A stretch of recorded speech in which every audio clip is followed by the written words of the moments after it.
সূরা মুলকের ভিতরে রব্বুল আলামিন ডাক দিয়ে বলে, হে দুনিয়ার মানুষেরা, তাবারাকাল্লাযী বিয়াদিহিল মুলক, আমি আল্লাহ হলাম সমস্ত ক্ষমতার মালিক। বলেন তো সমস্ত ক্ষমতার মালিক কে?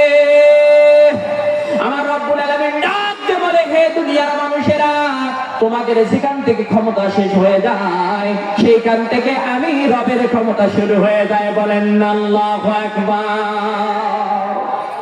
আমার ভাইয়েরা, এই জন্য রব্বুল আলামিন বলে, হে দুনিয়ার মানুষেরা, তাবারাকাল্লাযী বিয়াদিহিল মুলক, আমি হলাম সমস্ত ক্ষমতার মালিক। বান্দারে, আমি কেমন ক্ষমতার মালিক? বান্দারে, আমি আল্লাহ এমন রব, আমি তোমার এমন স্রষ্টা, এমন তোমাদের জন্য দ্রষ্টা। আমি রব্বুল আলামিন মাতৃগর্ভ থেকে আমি জীবিত বাহির করতে পারি, মরা বাহির করতে পারি।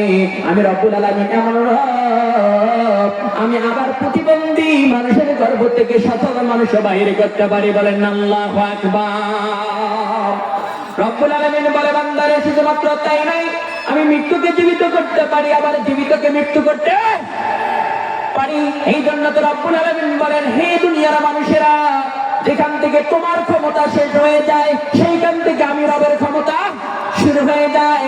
আর রব্বুল আলামিন বলে, হে দুনিয়ার মানুষেরা, আমার চাইতে এই পৃথিবীর জমিন, আসমান এবং জমিনের মধ্যে আমার চাইতে কেউ শক্তিদার আমার কেউ নাই। জোরে বলেন আল্লাহু আকবার। এই জন্য তো রব্বুল আলামিন বলেন, তাবারাকাল্লাযী বিয়াদিহিল মুলক ওয়া হুয়া আলা কুল্লি শাইইন কাদির।